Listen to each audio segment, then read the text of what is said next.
5, 4, 3, 2, unité, décollage VS27 OneWeb. Yes, and there we have it.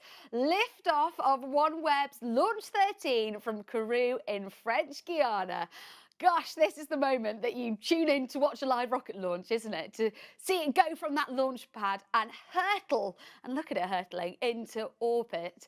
It's always this moment that I always think of, oh, the months of preparation and the number of people involved to get it to this point. And how really this launch does take us one step closer to OneWeb's mission to connect the unconnected. Now, this, of course, is the second time that the launch has taken place at this precise location. And to begin with, we could see the rocket going up from the tracking camera. But because it's quite cloudy conditions, we've now moved on to the mock-up of seeing exactly what it's doing.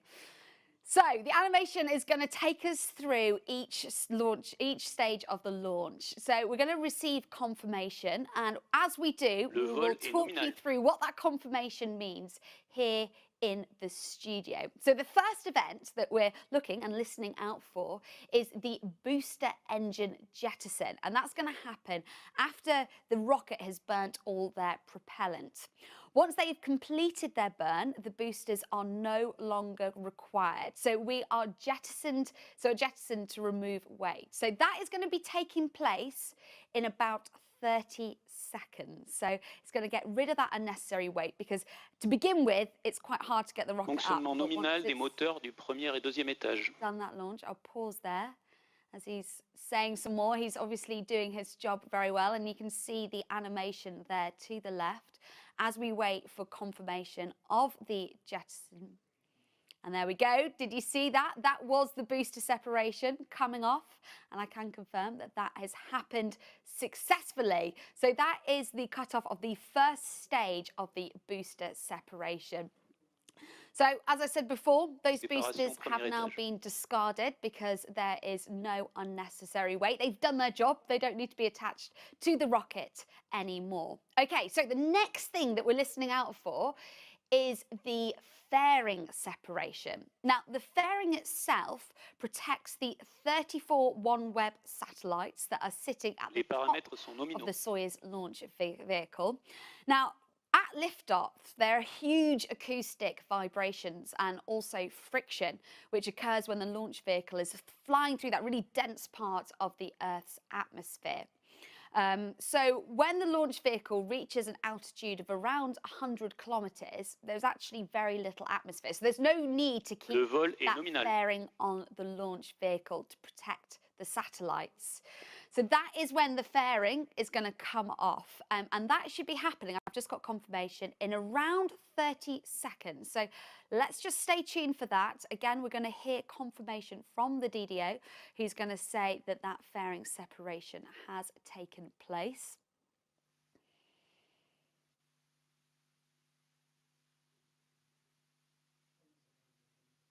So we've got 10 seconds to fairing separation. And as you can see, we can see what altitude we're at and what distance we're at. And there we go, the animation has confirmed, I'm sure we'll get it in confirmation from the DDO himself very shortly, that the fairing separation has taken place. There we go. There we go. And that's the first time we get to have a glimpse of the satellites themselves. Remember, there's 34 of them that are going to be dropped off into low Earth orbit. Fonctionnement nominal du moteur du deuxième étage. Okay, we're now about to see the second stage separation. Okay, so let me just go through this again. We've already seen the boosters come off because they've done their job of getting the rocket off the ground and into the air around 70 kilometers up. And then we've just had confirmation of the fairing coming off, which was there to protect the satellites as it's going through that really dense part of the Earth's atmosphere. And now we are waiting, I think it's under 30 seconds, on the second stage separation, which is when the second engine is discarded as well, because it has completed this job. So we will wait for that confirmation. There we go. The animation has confirmed that the second separation has been completed. So the mission is going very well so far. Okay, with the launch underway, let's hear from Vincent Bordel once more for a summary of what we've seen so far. The today's mission of the Soyuz starts with the 4 boosters phase for a duration of approximately 2 minutes.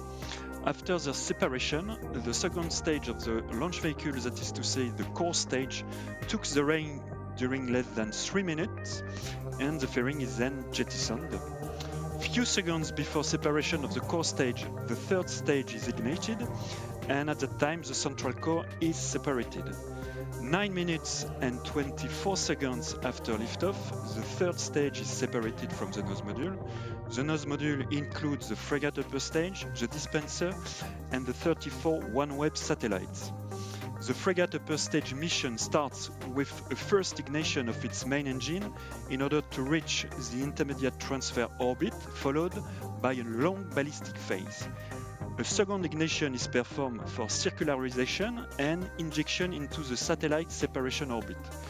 The satellite release sequence will start with first the separation of the 2 satellites integrated on the top conical part of the dispenser, and then successive separations of the 32 satellites integrated on the cylindrical part of the dispenser from the top row to the bottom row, 4 satellites at once.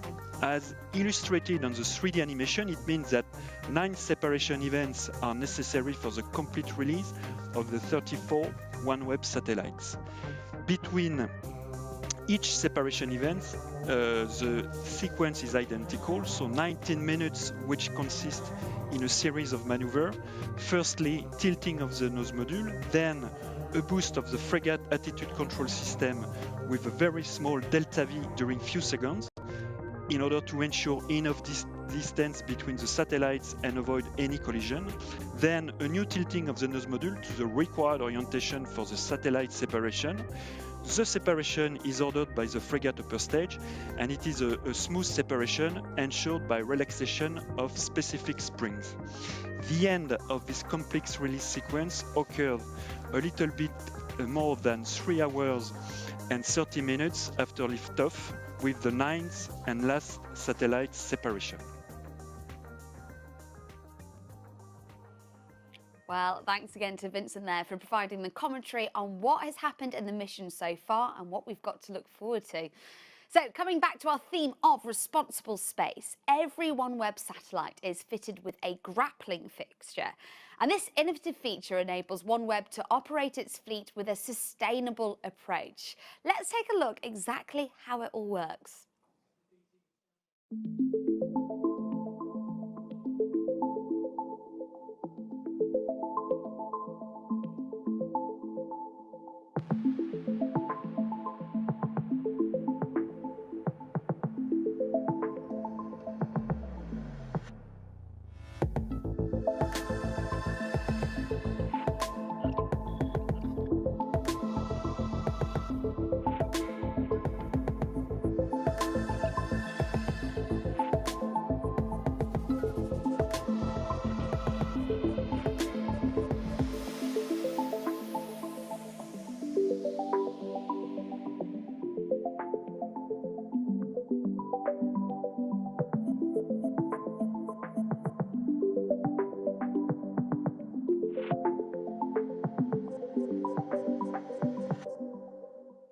Okay, well, very shortly, we're going to get close to the third stage engine cutoff and separation from the nose module, the next stage of this important mission. Now, as Vincent just showed us, the mission does continue over the next 3 hours, with the 34 satellites being dropped off in a predetermined sequence in an orbit of 450 kilometres above the Earth. After this, oh, and I have just got confirmation, I'll stop there because the scheduled third stage separation has been confirmed. So that is really, really good news. That's the next stage of the mission completed, and everything seems to be going very smoothly. Acquisition par la station télémesure de Bermude. And that's the DDO confirming. Et séparation de l'étage frégate. Yes, okay. So you probably just heard him say the frigate main engine, and what that means is that the next part of the sequence in the first ignition is going to happen, and that is the frigate main engine. So the frigate is the smartest part of the launch vehicle, and it will release the 34 satellites in a series of 9 separations. So this is a really crucial part of the mission, and I can confirm that we've only got 10 seconds until that is going to take place. So I'll refer to the animation to see it happening. And that's it. So the scheduled first frigate ignition has taken place successfully. Which I'm very delighted about, because that means we're going to be leaving the Launch 13 mission for the time being. Now, of course, there's still many parts left of it, and you can follow the final stages of the rest of the mission across OneWeb social media channels. And of course, you can find out more about OneWeb's responsible space commitment, which of course has been the theme of Launch 13. If you head over to www.responsible.space, you can find out more information there, or join in the conversation on social just using the hashtag #ResponsibleSpace. I want to say a big thank you to Maurizio for telling us about OneWeb's responsible space ethos, to Vincent for his commentary on the mission videos, and to Stefan and Chris at the Jupiter Launch Control Centre. I also want to thank the entire team at OneWeb and Ariane Spas for allowing us to join them live for the launch, and also want to congratulate them on another successful mission. And it won't be long until we can do it all again, so do look out for details of Launch 14. Thank you so much for watching. Goodbye.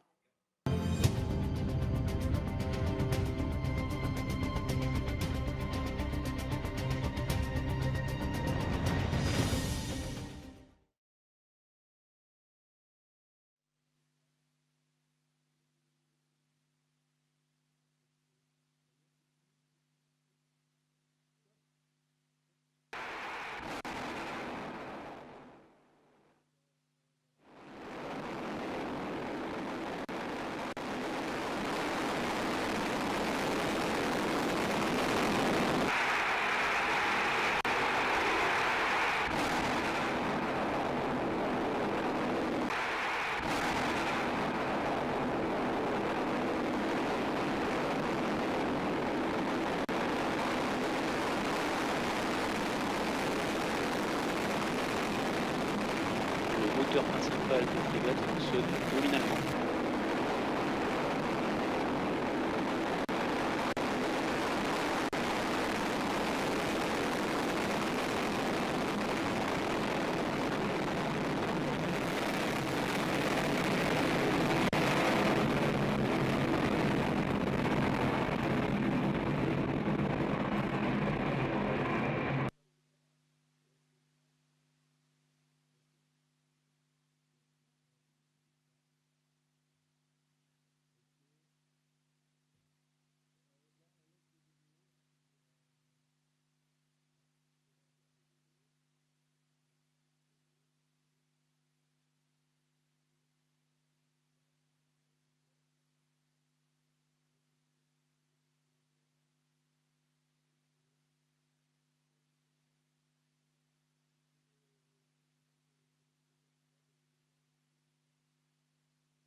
Le moteur frégate fonctionne de manière nominale.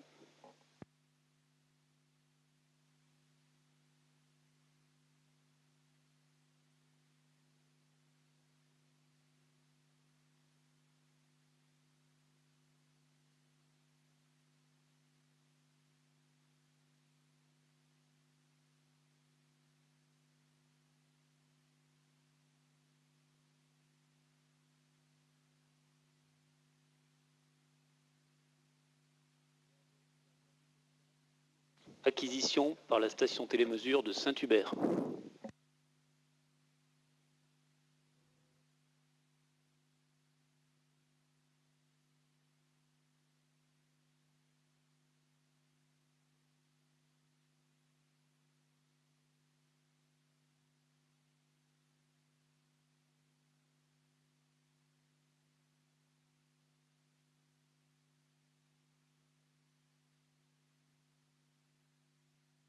le moteur de l'étage frégate fonctionne de manière nominale.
Première extinction du moteur principal frégate.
Instant attendu de la deuxième séparation charge utile, en attente de confirmation lors de la prochaine visibilité station.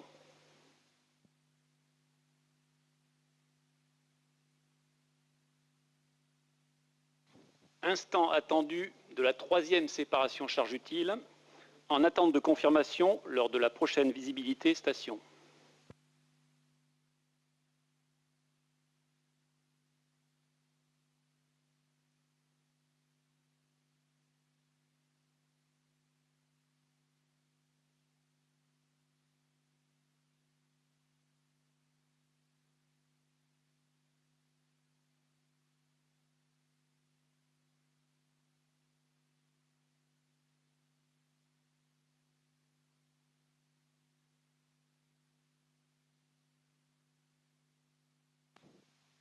Séparation charge utile 4, 2B, 4B, 6B et 8B.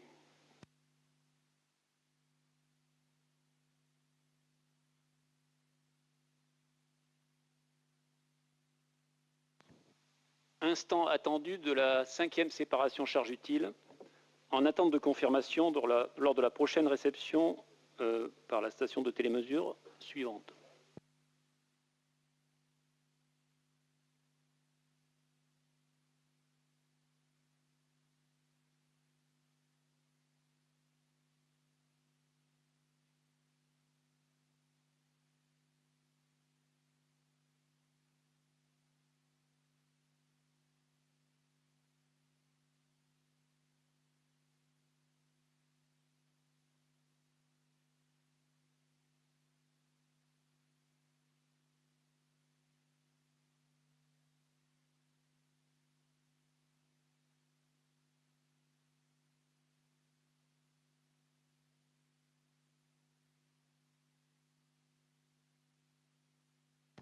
Instant attendu de la 8e séparation charge utile, en attente de confirmation lors de la prochaine visibilité station.